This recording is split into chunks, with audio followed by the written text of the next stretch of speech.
Welcome everybody to a brand new episode of the Evil Safety Dudes. I am your host, Mr. Aaron Icino, the Director of Risk Management for IBC. And this is our podcast where we get to talk about anything and everything that has to do with risk. If it's a risk to a person at home, on the job, at school, serving the military, policing, whatever it is, a risk to EMS, a risk to the person working at the library. Doesn't matter if it's a risk to a nation or an individual. If it's a safety hazard, we're talking about it on this show. And this is episode 204. As always, everybody, please remember to like, rate, subscribe, and share wherever you're listening or watching this podcast from. And remember to go over and subscribe to our new YouTube channel, the Aaron Icino channel on YouTube. So check that out, where you could actually see us instead of just hearing us as well. All right, well, I'm jumping right into bringing my guest in. Mr. Jason Stoddard, how are you doing today, sir? Good morning, sir. How are you? I am doing well. It's freezing in Iowa. How about in Maryland? It's not quite freezing, but it is nice and gloomy out. We're getting plenty of rain. Yeah, I mean, by the time this goes out in a couple of weeks, the audience will be like, "Yeah, it's warmed up." But right now it's 18 degrees, so yeah, not a fun welcome to spring. But I heard when we were talking yesterday that you're familiar with Iowa weather. I am. I grew up in a little town called Mitchellville, right outside of Des Moines, and graduated from Southeast Polk High School. That's really cool. And then what brought you to Maryland? The United States Air Force brought me to Maryland. They determined that was where that was where I needed to be stationed. So I spent about 4 years at Bowling Air Force Base after graduating, and then just stayed here. Did about a 21-year career with the local police department or local sheriff's office, and then now work as the director of safety and security for our school system. That is so cool. And I was doing a little research on you, getting ready, prepared for the show, and I was like, man, I'm gonna need two pieces of paper because the the experience as far as like being an adjunct, your current job you just mentioned, director of school safety and security for the school system, but then also adjunct professor for a lot of colleges, University of Baltimore, University of Maryland, and then I saw one for adjunct instructor for like a police and corrections place as well. And then I was looking up the education, and then I just quit writing. It was just too much. I'm like, it's just going to be a lot. But that's such awesome experience, and want to talk to you about all of that. But also, kind of the reason why I wanted you to come on today was talk about school safety. But before we get there, so what was it like being a professor at all these colleges? That's pretty cool. So it's a way to give back. It's also a way to continue to learn. I'm a huge believer in being a lifelong learner, and never stop learning, because as soon as you do, you're dead.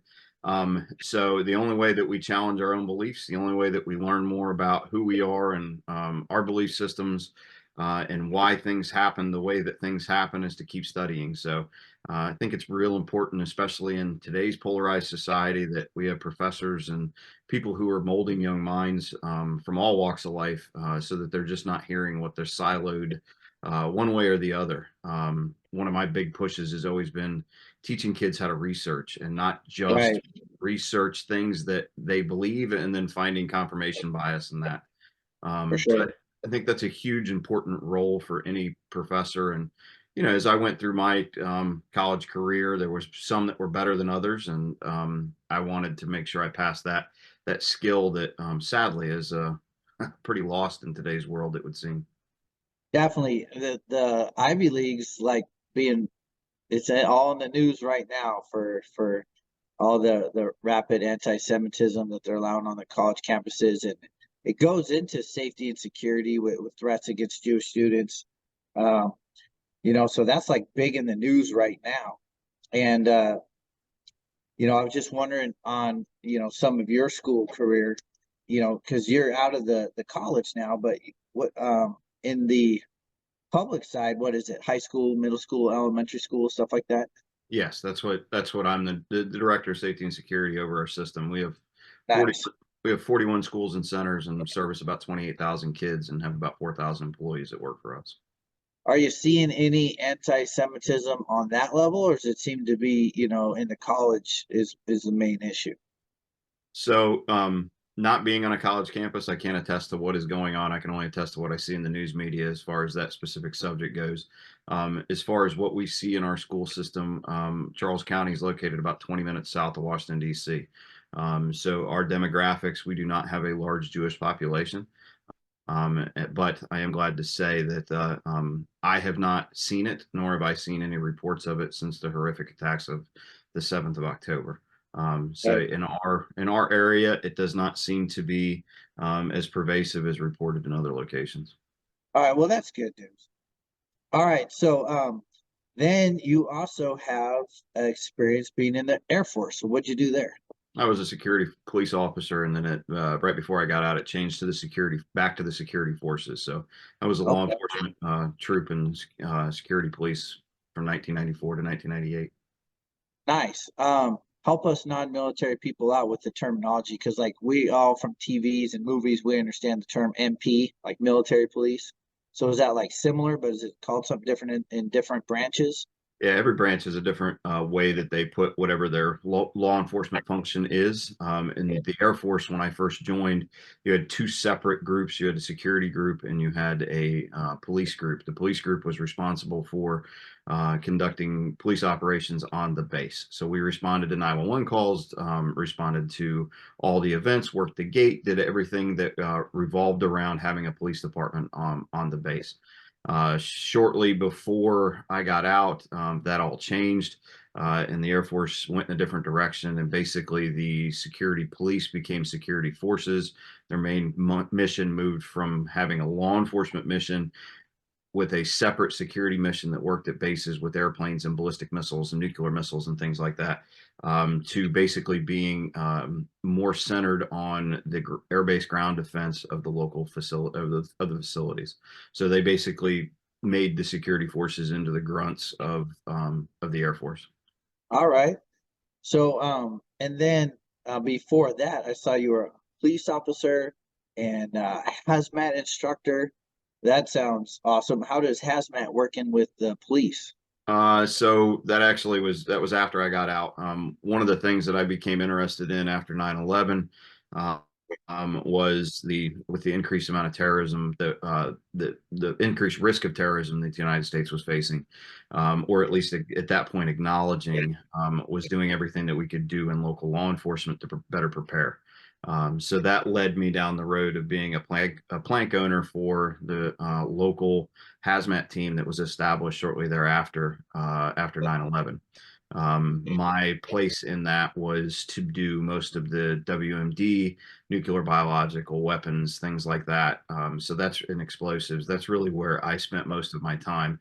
In order to do that, you had to be a hazardous materials technician. So I had to go through with the fire department and get my Oh, cool. hazmat operators class and That's everything else. But I spent a vast majority of my time learning about different weapons of mass destructions that could be used and how to respond, and how to prepare for those things. That's awesome. That's awesome. I like when the safety and security worlds collide. I'm a hazmat, hazwopper instructor, and every now and then they'll bring in a group of us civilian instructors too, like some of the army bases and stuff like that, just to teach some of the more industrial chemical IED type explosive stuff versus your traditional military ones. So that's always fun to train with the soldiers. I'm gonna make all my other students mad when I say this, but they are the best students. I mean, Uh, they sit unfortunately, there and they pay attention and they don't fall asleep and they ask questions and they want to know and they don't roll their eyes. It's just like, wow. Fortunately, all that prep work, really the only thing I got to do in the hazmat world is I spent a bunch of hours downrange on real life incidents in a glowworm suit. Oh man. So yeah, fortunately we did have our white powder calls and things like that I ran quite a few of, but Right. that was about the extent of the potential WMD issues that we had. But And uh, by white powder, do you mean anthrax? that's what the calls were for, and that's how we Yeah. were running them. If you remember, shortly after Yeah. the tragedy out here, we lost several postal workers to anthrax exposure out here, Oh wow. and that changed the threat matrix quite a bit as we ran those calls over the years. I was just talking to a coworker. They just went to Mount Rushmore. Hmm. And he was showing me his pictures, and as a joke, because it was completely covered with clouds and you could not see it at all. And he's like, "This was my Mount Rushmore experience." I was like, "Yeah, you want to hear mine?" He's like, "Sure." I went there shortly after 9/11. And so we're up there, we're at the gift shop, we're getting ready to hit a trail, we're all excited, and then boom, here comes police and security kicking everybody out and searching everybody. And I was like, "What's going on?" And they found white powder on the trail. Mm. And so they just boom, it was just that time period, it was Hmm. a big deal. All right, cool. Well, I also want to talk to you about, we call them our past lives, but I saw you were a defensive tactic instructor, firearms instructor, ground fighting, taser, champion at 3-gun, done some jujitsu and some Muay Thai. So that's super cool. One of my other gigs is I run MMA school here in town for one of my jobs. This is my day job. But for my evening job, I teach Muay Thai, and I don't teach at BJJ, but we have several coaches there. So, what got you into that kind of combat sports stuff? Well, growing up in Iowa in the 80s, there wasn't much to do because it was snowed 6 months of the year, it would seem. So I started Taekwondo as a early teenager. I think it got into it basically because just like everybody else, for the most part, building confidence, learning your body, getting stronger, things like that. Grew up in that atmosphere. I actually traveled around and fought in a bunch of different competitions and things like that. I think went as far away as Manitoba, or somewhere in Minnesota that we went. Really enjoyed that. And then when I got into the service, you just continued with that, especially in the law enforcement realm. As I continued to get older, my body wasn't giving up on me, but at that point, just continuing to learn new skills. Enjoyed the idea of how to best defend yourself, how you could take the martial arts world and transition that into what was traditionally law enforcement use of force before 2014. There really wasn't much discussion or much public controversy about law enforcement use of force. And then as those deeper dives it became even more important to make sure that we were experts at the things that we needed to be, because unfortunately in American law enforcement, you usually learn the defensive tactics and things like that at the academy level, and then they're seldom touched on again. Right. So being on the mat and every fight that you get into, or every arrest situation that goes bad that requires the use of force, it's going to end up on the ground. So the natural consequence of that was to learn how to fight on the ground. And when you've done nothing but using your hands and your legs, and a little bit of wrestling doesn't you never want to be on your back. Well, sometimes that's where you end up. So you have to be proficient at that too. So that's kind of how that all started. Um, Greatly enjoyed my time traveling around the world with shooting. Obviously, grew up shooting with my father, and then that translated into some competition teams in the Air Force. And then when I got out, I started shooting what at that point was IPSC, and Yeah. then that translated into we got bored with just shooting handgun, and I wanted to learn how to be more proficient with the things that I carried every day. So that started, Right.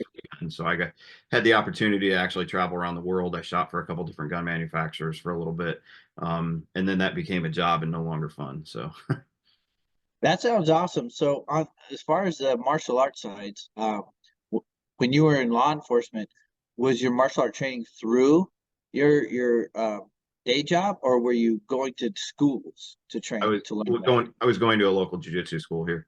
Okay, cool, nice, nice.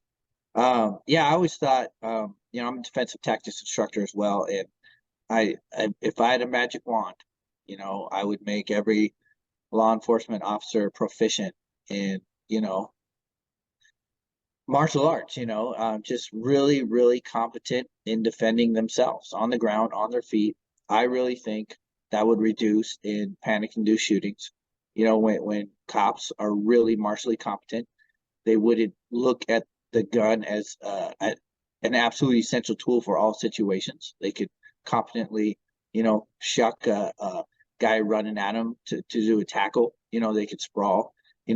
But I always get pushback. Every single department. We don't have time to train. We can't pay overtime.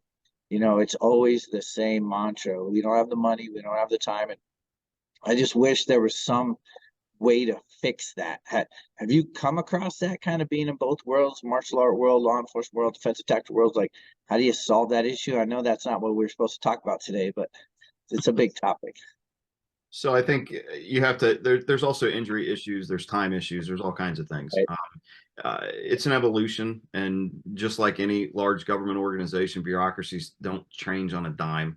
There's a lot of things with American law enforcement that have transitioned since 2014 after the Ferguson issue. I think any police leader that doesn't recognize the idea that things like even the basics of judo, the basics of ground fighting, whether it's BJJ or some other type of jujitsu or whatever, their officers need to be proficient in that, because it does. I agree with you. It does reduce the use of force. It reduces injuries in the long run to both police officers and to non-compliant subjects.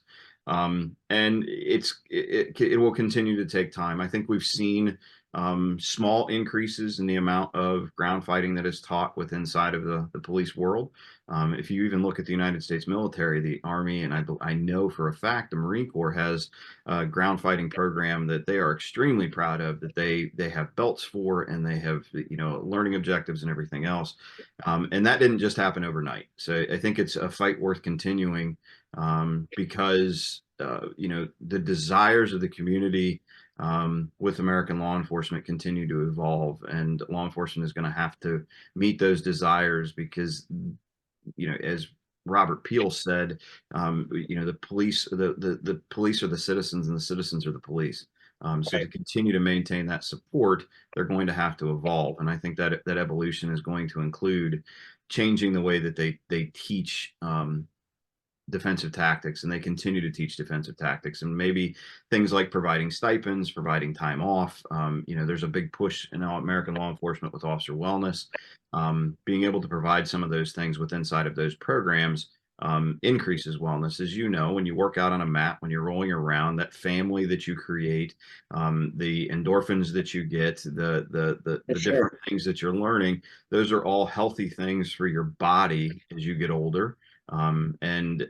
Yes, you can be injured, but you can also be injured by not doing those things. So Sure. I think Yeah. I think you'll continue to see an evolution in it, but it's going to be slow. Yeah, I've had chief of police look at me in the eye and say, "You're just trying to turn all my officers into UFC fighters." And I'm like, "No."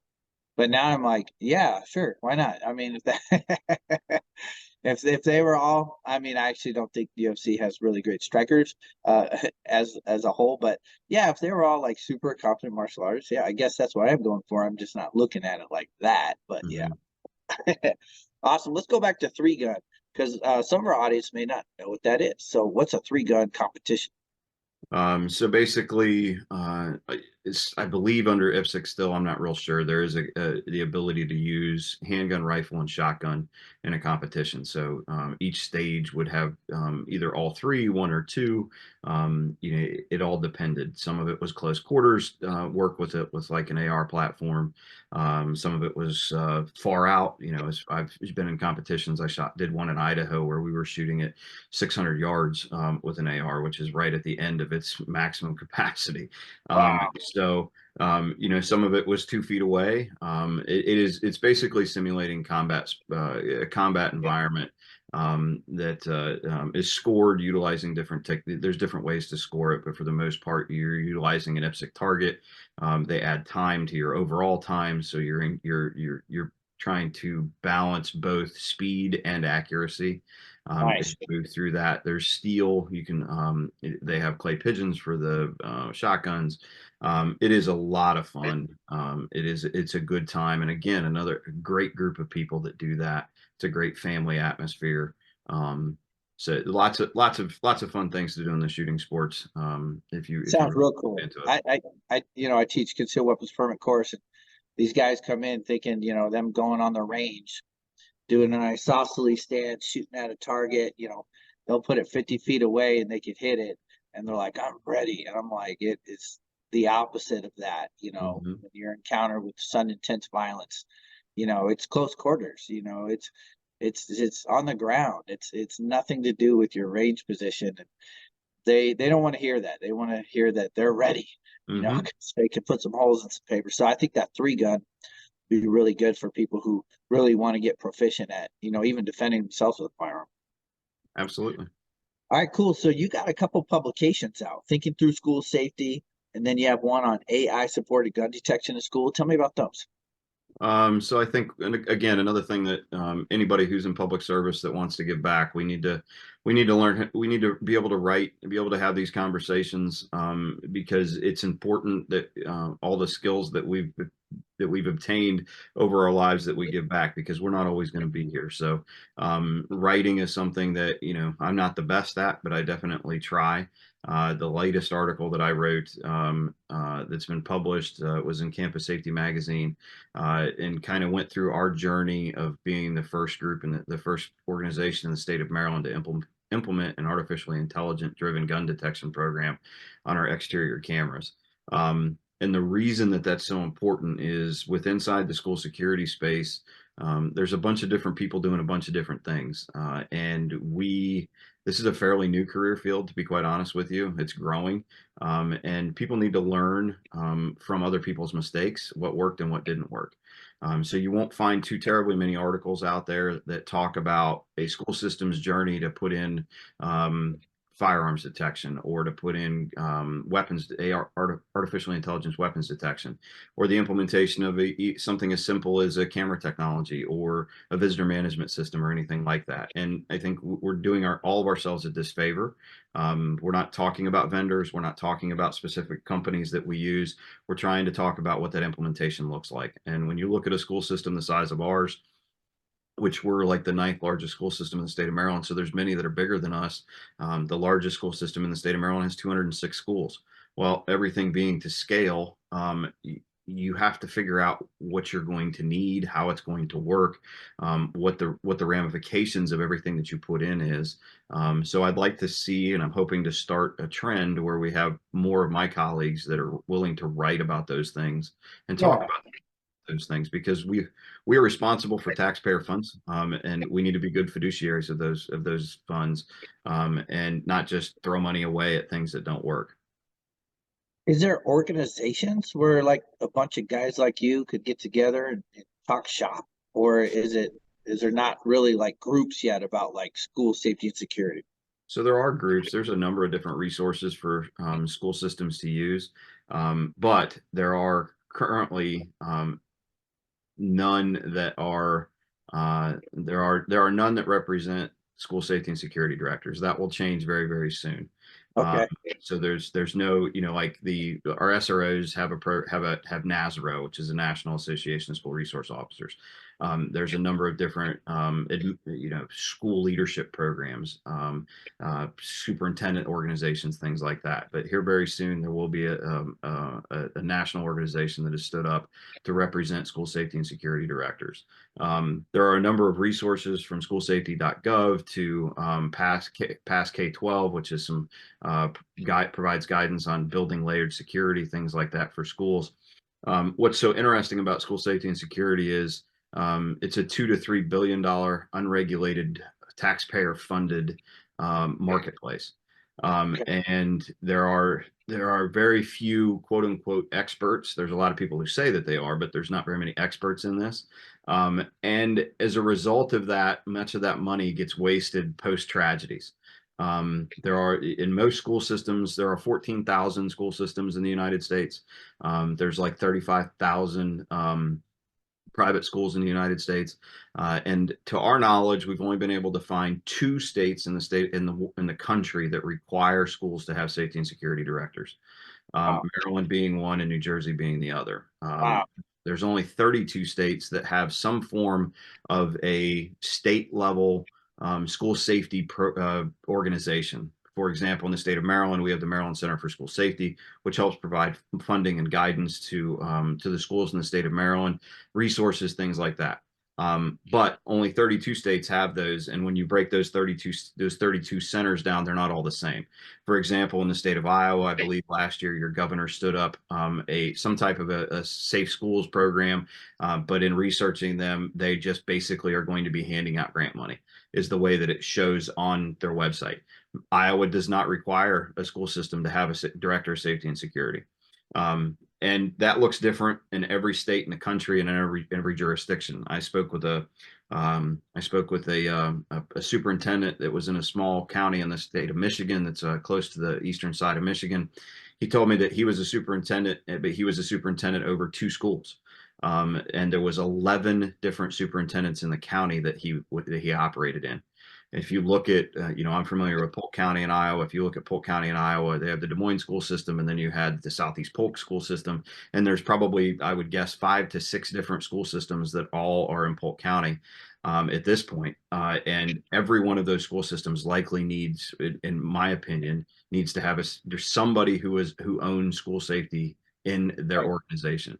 Ideally, it wouldn't be the superintendent or an assistant superintendent or the transportation director or the food and nutrition services manager. Ideally, it would be a standalone position that has someone in it with the relevant exposure and experience in their past life to be able to work hand in hand with education as well as public safety. Yeah, 100% I agree. It's the same thing in the OSHA side. You got these huge plants, and they need somebody that's a standalone safety person. And When you try to give that job to quality, to HR, it's the job that never gets done. They got too much work to do with their main job.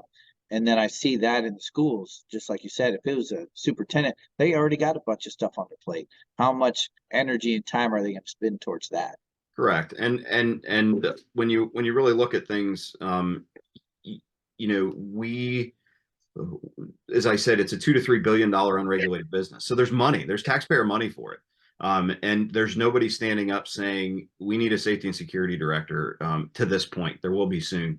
That this, take some of that money that we are spending on the latest technological wizardry that's out there, that somebody's saying this will solve all of schools' problems, and fully fund a safety and security director and continue that funding for every school system to hire someone to do this job. The money's there, it exists. We're putting the federal government specifically is putting millions of dollars into grants to be able to hire, retain, and train mental health professionals to increase the availability of K-12 mental health folks. We need to be putting as much money into the ability to hire and retain school safety folks. And that's what I think one of the biggest things that's wrong with our current situation and why we continue to have the issues that we do have in that K-12 space. So let's talk some solutions. So I one time got a call from a reporter. I didn't know it was a gotcha thing. That's when I learned my lessons on reporters. They said, hey, we want to interview you. You're a local security expert. We want to interview you on your thoughts on putting bulletproof glass into schools. I was like, all right, fine. So they interviewed me, and I was like, basically, I said, if you got the money, but it's expensive, it's heavy, it's a lot of work. It'd be better if you just had a school resource officer, good guy with a gun. This was, 10 years ago. Well, I didn't know it. They also interviewed like the school superintendent, and they had all these who were trying to get money to put glass in, and they were using me as an opposing. They didn't tell me any of that. I was like, oh, great. The story came out. It looked like I was fighting the schools, and I learned my lesson on that. But it really got me thinking on all the different strategies. Bulletproof glass. We had one school that was trying to tweak their fire protection system. You know how the fire doors shut when there's a fire? They're trying to work that into active killer, where they could hit that button and lock all those in and try to, look at a camera and trap a guy in an area. I've heard a lot of different things. So what are some of the solutions that you have heard that you think have some merit, or even that you think don't have any merit? So let me be perfectly clear. The fundamentals, the foundational principles for keeping our schools safe are free. No matter what you buy, no matter what you put into place, they cannot replace these foundational principles. And those foundational principles are strong relationships between the staff and student body, positive school cultures and climates, well-trained staff and student body. And I'll add a fourth, and that is a consistently used code of conduct that drives accountability, growth, and learning from our students. If you don't have those four things, nothing you put in place will ever work, because most of our failures when it comes to school safety and security are human failures. So that's where that well-placed student or well-trained staff and student body come into place. So are you thinking more on the prevention side, the detection? Like if those things were implemented, the students would hear somebody talking about it and be more likely to go talk to an adult about it. That is a huge portion of school safety and security, not only anonymous reporting programs, but things we would never get the information and be as successful as we were if it's not because of, if it wasn't for our students. And that only happens when you have strong student staff relationships. And that doesn't happen organically. That, you know, if you think back to when you were in school, we didn't have words like trusted adult. There was boundaries between our teachers and the current students. Well, the world has changed. So we need staff to be building those relationships. We know that those things work. We know that if we master the fundamentals and have good policies and we hold people, our staff accountable and our students accountable for those policies, that it works. We've gotten too far away from those things. We want to buy whatever's out there. We want to implement this or implement that, when if we concentrated on those four things, we would reduce the amount of school-based violence and school-based disorder by threefold, would be my guess. Everything that we go to purchase, again, has to work and build off of those three things. It never replaces it. And again, this circles back to, if there's nobody that owns school safety that is a standalone person with inside of school districts, the noise of school safety is deafening, because it's 5, 6, 7 vendors a day coming at you, from LinkedIn to cold calls to emails. And then you're getting the parents, because we are in charge of their treasure. They give it to us every day. So it's highly emotional. And then you get into, we're part of the government. And people see us as part of the government. So, they're never happy when the government's involved. That's just the way the world is. So if we work on mastering the fundamentals, that is where we need to start. All of the solutions that are out there, most of them have a place. There is just some straight up junk that's out there that's just a waste of money. But most of the solutions have a place. You just have to figure out where that place is. So if you were to take the five D's of physical security, it's deterrence, detection, delay, deny, and defend.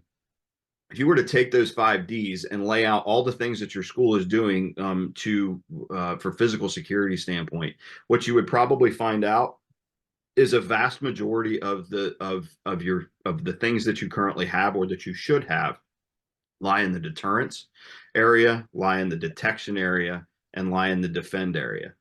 Interestingly enough, the 2 areas that most vendors operate in are the delay and the deny area.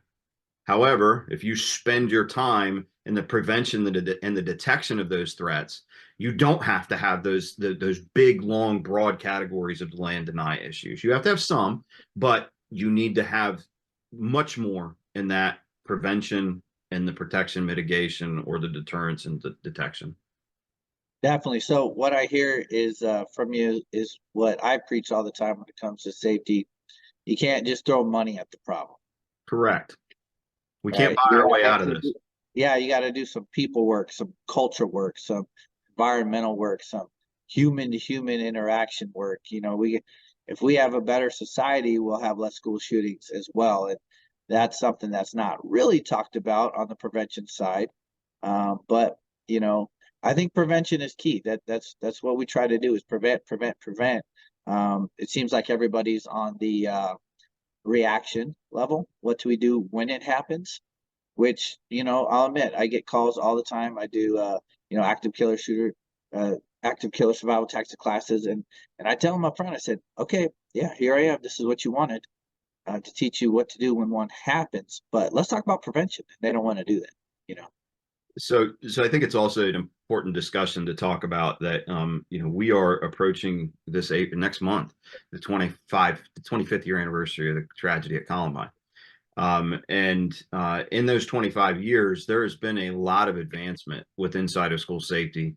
That, quite frankly, when we talk about school safety, most people only talk about the active shooter piece. Right. And statistically, there has never been a time in which the risk is lower in the K to 12 environment as it is today because of the successes and the work that we've done over the last 25 years to greatly reduce those active shooter events. Yes, they still occur. There was one, you had the tragedy in Perry, Iowa, not very long ago. But that just by sheer numbers, those attacks are down. But when you hear school shooting today in 2024, everybody sees in their mind's eyes Uvalde, Perry, the Parkland, Columbine. That's what they see when they hear those things that are reported as school shootings. What the public hasn't been told is the definition's been changed for political reasons, for sensational reasons, and everything else. And today, a school shooting is any shooting that occurs on a school property, whether it affected the operations or not. For example, if you go look, there was a tragedy at East High School in Des Moines several years ago where there were several students that were shot and sadly killed in a drive-by shooting in the evening of a day in which I remember there was snow on the ground because I saw the news reports out here. That shooting is listed as a school shooting on most national websites. That had nothing to do with the school. It just happened to be that the kids were walking on the sidewalk. Quite frankly, the number one threat to school safety and security right now is cybersecurity or cybercrime. We get attacked every day. Our data, for the most part, is useless to everybody else, but it's priceless to us. So ransomware attacks occur on local schools every day. And from my opinion, the number two threat is the leakage of community-based gun violence into our schools. That in 2024 is a much broader and bigger threat than an active assailant. Doesn't mean that we forget about the active assailants and don't continue with the successes of behavioral threat assessments and of some target hardening that we've done and anonymous reporting and things like that. However, those solutions don't fix the leakage of community-based gun violence. The proliferation of handguns into the hands of adolescents who have impulse control issues, who today, back when we were in school, we would solve it with a fight. Today, these kids are solving, issues, conflicts that we had, that kids have always experienced by introducing a handgun, which nothing ever happens that's good from that. The idea that schools are these precious sanctuaries where no crime will ever happen, that was absolutely shattered as we all watched the events, the tragedy of Columbine. And even today, we struggle with that, where people think, these kids go to school and they leave all their dirt outside the schools. Schools are a product of the communities that feed them, and the problems that the communities that feed them have, they're always going to be in the schools. They always have been in the schools. And now what we're seeing is even probably post-pandemic, we've seen a dramatic increase in the amount of community-based gun violence and gang gun violence inside of our schools. And we had not seen that prior to COVID. So the solutions used to deal with those, the mitigations, the deterrence, the detection, to deal with those types of issues look completely different than the active shooter. You're not going to behavioral threat assessment your way or mental health your way out of two kids that are arguing over who sold who shoes on the internet and whether they were fake or not.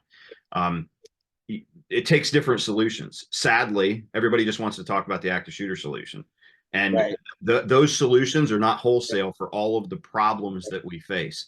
If you just look at school safety issues in the last couple of weeks, you see fight clubs in schools, carjackings in school parking lots, inappropriate relationships between staff and students. You see shootings at extracurricular activities. You see drug overdoses. Last year, at the end of the school year, we saw an attempted assassination by a 14-year-old on another 14-year-old on a school bus with a handgun. Wow. We've seen robberies. You see vaping in schools. You see trespassings. You see all kinds of things. The one thing that we know is it is possible, but the least probable is an active shooting event. There is a great possibility that you got kids that are vaping in your schools. There's a great possibility that you got kids that are taking what they thought was Adderall, but it's actually got fentanyl, and they end up having a fentanyl overdose. We have a school system that's very close to us that's had 9 fentanyl overdoses in their high school in a very short period of time. And sadly, everybody wants to blame it on the school. Well, the schools are made up of what feeds them.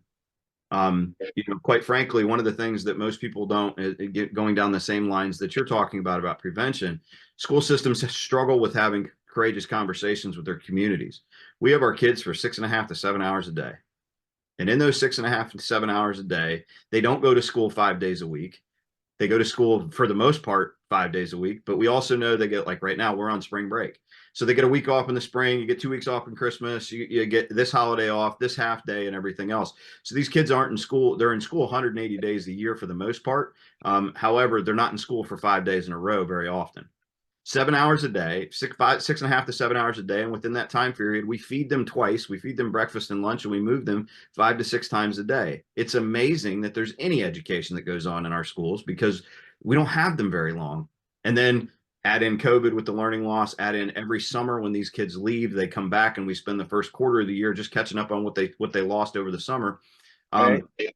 We do the best that we can do, but quite frankly, this is a societal issue. The problems Sure. that we are facing as it relates to school safety and security, they're only going to be solved or reduced if we work on how our society is operating. Definitely. Well said. Well said. Um, you just, bringing back some memories. That's with Columbine, April 20th. That's the anniversary. And that's how I got started in this. I took care of those kids who got shot. I was a nursing student out there in Colorado when it happened. And I go up to my clinical rotation, and here comes all these ambulance with kids, and we took care of them. And that was my baptism by fire. I've been doing this ever since. So Well, thank you for your service. My that mom, was, my mom's a retired nurse as well. So yeah, yeah. And I worked psych for 10 years as well. I just happened to be doing a pediatric rotation at the time, but I worked adolescent psych. So after that, I kind of drove me towards psych. And so I spent 10 years working with those type of kids, mhm. trying to figure this out, the profile, the causation, prevention, all this stuff. So yeah, it's coming up, man. It's coming up on a long anniversary. I'm old, man. You said 25 years. Dang. All right. So you had another publication about drones. So what's up with the drones? So we were able to secure some grant money from the state of Maryland a couple of years ago, and we were looking for innovative solutions to expand our detection capabilities. And one of the ideas that we had was to see about getting drones. And we wrote a program, and the state accepted the program, and we became, to our knowledge, the first school safety and security or Office of School Safety and Security that doesn't have a law enforcement function to have a drone capacity in the K-12 space. There are some police departments that, like in Texas, they have school systems that have police departments, and they have drone capabilities and things like that, but we don't have a law enforcement function. So makes this a little bit different. So we went and got our Part 107 certification. So we're commercial pilots through the Nice. FAA. And we have a drone program that stood up. At this point, we have 6 drones. The Wow. largest being a Matrice 300 that has a camera on it that from 400 feet away, we can read license plates from 3/4 of a mile away, 400 feet in the air. We also have an Autel that we use that has thermal imaging on it and an 8K camera, so we're able to get some very good pictures. And then our latest addition was a Nevada that we can fly inside, and then we got a DJI Mini 3 and a couple others as well. Each of them has a different use. We've greatly enjoyed the program. The primary mission for our drone program is anytime that we put one of our schools into a secure, which basically means that nobody in, nobody out, doors are locked, education is continuing. Usually that happens because of some type of a criminal event that's going on around our schools. It could be, the police are chasing somebody, they've had a bailout, they have a dog out, whatever. So we will respond to that school, launch the drone in our parking lot, put it into an orbit around our property, and watch our property. That way, we're not tying the police up and protecting our asset. So that is the active response portion of what we do. The other side that we use it for is STEM education with our kids. So we go out and spend a great deal of time talking to our kids about aeronautics and how they fly and everything else. And then the last piece that we use them for is surveying of our roofs and our properties. So we can actually utilize, we can set up in our office a flight pattern over the top of our roofs. We can stitch together a number of photos of our roofs, and then be able to see the deterioration of our roofs. And then utilizing like the thermal imaging camera, we can see whether heat's escaping or if there's any holes in the roof or things like that. So it's kind of a force multiplier. We've had a lot of fun with it. It is a lot to keep to maintain, but I think it's also a viable option as we're looking for those innovative solutions to increase the safety of our schools. That is super cool. So seeing drones is used in new cool ways all the time. I think that's your Air Force career coming back at you there, full circle. So you're in the air again. So that's really cool, that detection. I have some friends who live in Judea and Samaria, which the world calls the West Bank, and they needed drones bad right after October 7th, and they got some, and it's been a lifesaver for them because they could detect threats coming from far away, and it doesn't tie up as many people on patrol. And it sounds like a kind of similar usage, and then you guys use them inside too, so that's really cool. We've seen some of the drones being used in some of the Hamas tunnels and different things for detection. So those little guys, man, the military is really, kind of spearheaded that technology, and it's kind of cool to see it disseminate into the civilian world, and you guys using it at the school. And that's really cool. And like I said earlier, not the total solution, but something to aid the real work. Mm-hmm. So Absolutely. that's really cool. Well, we're wrapping up here. I want to give people a chance to get a hold of you if they're involved with school safety, school security, and they want to tap into your expertise. What would be a good way to get a hold of you? Either through my LinkedIn page, which it's Jason Stoddard, and you can find me. I don't know how many of us there are with this curious name, but I'm sure there's a few. But you can look for my big head on my picture. That's probably the best way to do it. I don't have any cool little monikers or anything else behind it. We used to do some social media stuff, but what we discovered was the world is full of people looking to be offended. Yeah, So what I also discovered was that nobody's ever been fired for not tweeting. So we pretty much shut all that down because it's just not worth the stress. right. But through my LinkedIn page or email, Stoddard, Stoddard at ccboe.com. Anybody's welcome to reach out to me. Again, I think that, we all learn from sharing our experiences. I get phone calls almost every day from different people. Sometimes it's from people who are actual safety and security directors. Other time it's from people who are the fourth grade English teacher who's also a volunteer firefighter who's running the safety committee at their school, Right. and wants to know.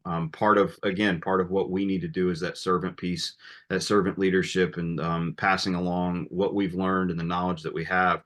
There's not very many people that are out there that are talking about those basic foundational principles that underscore the fact that we can't buy our way out of this. And we know where we have to start, and that's starting with those strong relationships and positive cultures, positive climates, and getting our kids involved in what we're doing to keep them safe, and then making sure that we're having those courageous conversations with our community to level set this conversation, so that everybody's just not pointing fingers in one direction. Definitely. And in my world, Safety and security is a team sport, and it's not just us; it's everybody. for sure.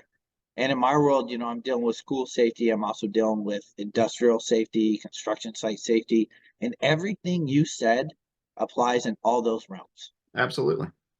I got safety folks that are friends of mine who are safety directors in plants, like down in Omaha. They're dealing with knife fights. Mm-hmm. You got rival gangs in there fighting over who's going to control the turf to sell drugs to the other 1,000 employees. And these kids, when they grow up, they go to work. So if they're 17 now or 28 tomorrow, it's like the same issues in the industrial plant settings as it is in schools. Mm-hmm. So if we could get a hold of it while they're young, that'll also bleed into helping out in the industrial sector as well. Absolutely. And we didn't even really talk much about insider threat issues. School systems are behind as it relates to identifying those insider threats, whether it be the cyber issues or whether it be staff members having inappropriate relationships with students. and how they are, everything that goes into that insider threat piece is also all those basic foundations that we talked about, those basic fundamentals. And it's a huge issue as it relates to school safety and security, whether because they're especially for pedophiles, it's target rich environments. And doing everything that you can do to keep those threats as low as possible is an important realm that a lot of school districts just don't want to get into. Or the fact that, like, our specific organization is 77% female. Well, females statistically are at a much higher likelihood of being victims of domestic violence. And domestic violence isn't just domestic violence in the home. It tends to follow people to their work, whether it's physical or emotional or calling or emailing, things like that. Those are all high on the high concern list of ours, that, keeping those outside issues outside, and doing everything that we can do to protect our staff, which subsequently is protecting our students as well. So there's a lot to this conversation as it relates to school safety that I do believe crosses over into so many different realms. And again, I think one of the biggest things that, as you spoke about, in those other areas that a lot of organizations need to look at, is having that dedicated security professional that's out there, that owns this, and that has the access, the direct access to the boss, to be able to bring forward all the things, all the issues that will ultimately save them millions and billions of dollars if they just did the fundamentals. For sure. Question. I wonder if the school system have this on their radar, but you mentioned domestic violence, because my clients, they hire me to get them shored up on the mass shooter. That's what they bring me in. I'm like, okay, cool, done. Work on that. Say, now let's deal with the domestic violence that spills over to the workplace. Let's deal with the retaliatory shooter, because those are more common. They're not as big as body counts, so they don't make the national news, but you're more likely to see that than you are the mass shooter. So I'm doing what you hired me to, but now let's deal with this domestic violence piece. And they say, well, what can we do? And one of the things I have them implement is a policy and some training that anybody, and like you said, statistically it's majority female, anybody that is having a domestic violence situation, they have to have this like path, this way where they could bring it to a certain person, if it's a security, safety, or HR, to let them know, maybe description of the person in the vehicle, and then it's anonymous, but then that plant goes on like a different alert system, and everybody's looking out for the red F-150 or whatever. And so if there is that real threat of domestic violence spilling in the workplace, the company, the site is more ready for it because of these type of processes in place. And I could see that being something that schools could use too. Have you ever seen anything like that or similar? So we do something very similar to that. But again, that doesn't happen organically. Right. That there has to be trusted relationships between management and your employees in order for those things to work. Because no employee wants to bring their personal business into work, especially something that's as embarrassing as being the victim of anything, really. And that takes a lot of trust, and it takes, quite frankly, leadership in order to build those and maintain those relationships. So we do solicit that, if you are involved in something that could follow you to the school or could change the operational status of our school, we do want people to share that. And then we do take actions, whether, it's things like collecting of photos, the dissemination of photos, or the dissemination of vehicle descriptions, things like that. Those are all great things.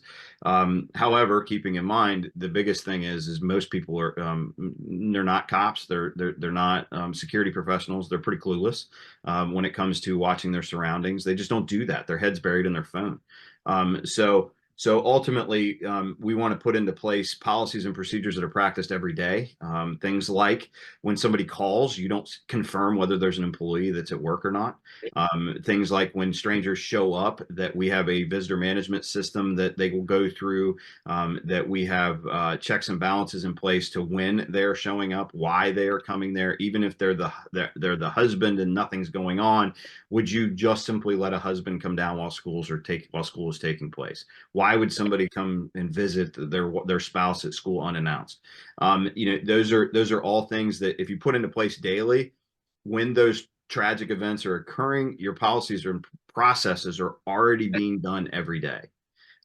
So, we want to build that. We view schools like castles. That is our castle. It's our castle to protect. Most of some of the best security is security that you can't see. And that is, we can park a tank on the top of a school. That doesn't make it any safer. Right. So when we build these policies and procedures, they need to be multifaceted. They need to be redundant in nature. And a lot of it is training and reminding. One of the things that we do that's quite a bit different than most school systems is every Thursday I have a town hall with every one of my school administrators, where they are expected to have at least one member of their school administration where we do nothing but talk about school safety. Nice. So I'm in their face every week, and we are talking about these issues, reminding them that, where the panic buttons are in their buildings, reminding them of the policies and procedures, talking about events that are going on not only in our school system, but are also going on surrounding our school system. Sadly, most school systems, and even to an extent, our school system in its past, it's bury your head and hope that nothing happens. And if we don't talk about it, nothing will happen. And we have to be willing to be transparent, and we have to be willing to share what's going on, if we're really going to talk about keeping our kids safe. For sure. Um, because you just said that, it's a question I like to ask guests from time to time. Do you know why, or can you guess why we named the show Evil Safety Dudes? I would have to guess that anytime it's just like when I show up, nobody likes to see me. And I'm always, unfortunately, I ran the COVID response for our organization, and was the intel guy on our IC or our unified command team. I was the Mr. Bad News guy. Nobody wants Yeah. to see me coming. Yeah. Yeah, so that you nailed it. I mean, when it's in the industrial safety, no one wants to see the safety guy. We're like, hey, tie off. Hey, put your face Mhm. shield on. Hey, where's your chemical gloves? Everybody hates us. When it's on the security side, same thing. Hey, why are you wedging that door open so you can go smoke? What are you doing? You're breaking our security, system. And, why aren't you following that policy? Why didn't you ask that visitor who he was here to see? And, they roll their eyes. Oh, the evil Mhm. security guy, the evil safety guy, stuff like that. So, yeah, so you get it. When you were talking about the town halls, I'm like, he gets it. He's the evil safety dude for his organization. All we're trying to do is save lives, but people are annoyed and irritated with it. And they just don't have maybe the background or the education. Like you said, they got their head in their phone, they got their head in the sand. They don't understand how real the threats are. So they see what we're doing is over the top and unnecessary, but it's really just ignorance. Last question, don't have to answer it. It's a little controversial, but with your experience, how big of a threat do you think a big terrorist attack, jihad, on the United States is, the next 5 years?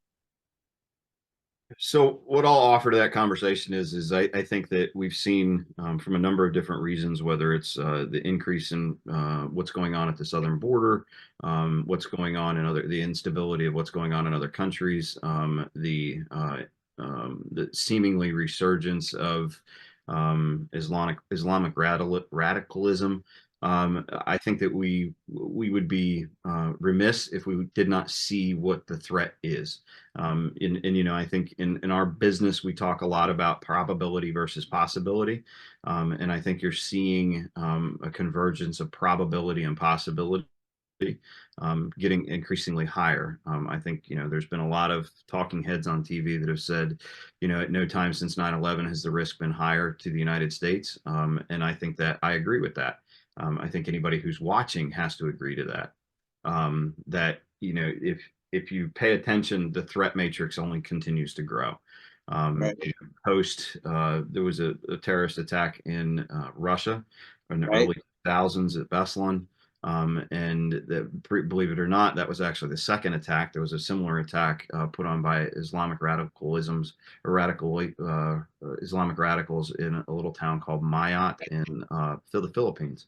And those things, if we don't learn from our history, they're bound to repeat. And yes, I believe that there is an increased possibility or probability that we will see something happen horrific in the United States.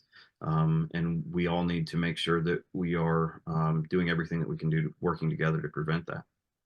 for sure. And that's another reason why I'm the evil safety dude, is because I'm trying to raise that alarm. I was out there in New York in December when they went to the construction phase, the demolition phase. I smelled the burning bodies. I rode up there with firefighters who lost, complete whole units. And so I'm old enough to know what that threat looks like. And so, I see a little different. And then having friends in security and border patrol and seeing all the people that they're catching coming across that border, it's just, it's got me a little not as comfortable. I think, you mentioned earlier in your previous answer that, or your previous discussion about how people just aren't paying attention, and I did too. But I don't necessarily know if it's ignorance that is the problem. I think it's a wonderful thing that we live in a country in which we can all sit and red cell issues all day long and think about all the bad things. I mean, out here we just had the Francis Scott Key Bridge collapsed after being struck by a ship. Nobody, those are exercises that red cells talk about all the time. How do we protect against these things? What will we do? Well, we see them happen on occasion. We live in a country that is an amazing country, and that while we do have violent attacks, they are not all the time. And it's folks like us who have the biggest job to educate as best that we can, but understanding we have to manage our expectations as well. And it's sad because a lot of these things are preventable. But I think that most people are good people at heart, and they just don't know. They're in their world. They're working. They're working two jobs now just to put food on the table and keep a roof over their head. And they just don't have time for all those other things. It's just like when you see the horrific videos of people getting carjacked at gas pumps. You leave your keys in the car, your car's running, you're playing on your phone, you're doing 15 things because you've got your phone's told you that you have 4 more appointments in the next hour. They're not seeing who's around them. And yes, it is their fault, but it is also not their fault. I just don't think that most people are paying attention. It's up to us, the evil safety dudes, to continue to educate and train. Well, Mr. Jason, thank you so much for taking time out of your day to come on the show. And I know that safety and security are thankless jobs, so I always try to make a point to thank all our guests for their service and what they're doing, because what you're doing matters. What you're doing saves lives. Even though people give you flack and a hard time for it, what you're doing is super important. So I just want to thank you for all your work, your whole career, your service, everything you've ever done, teaching criminal justice to keeping kids safe. You've always been a part of the solution, and I thank you for that. Thank you for the opportunity. I appreciate it, and thank you for what you're doing. All right, until next time, everybody, stay safe.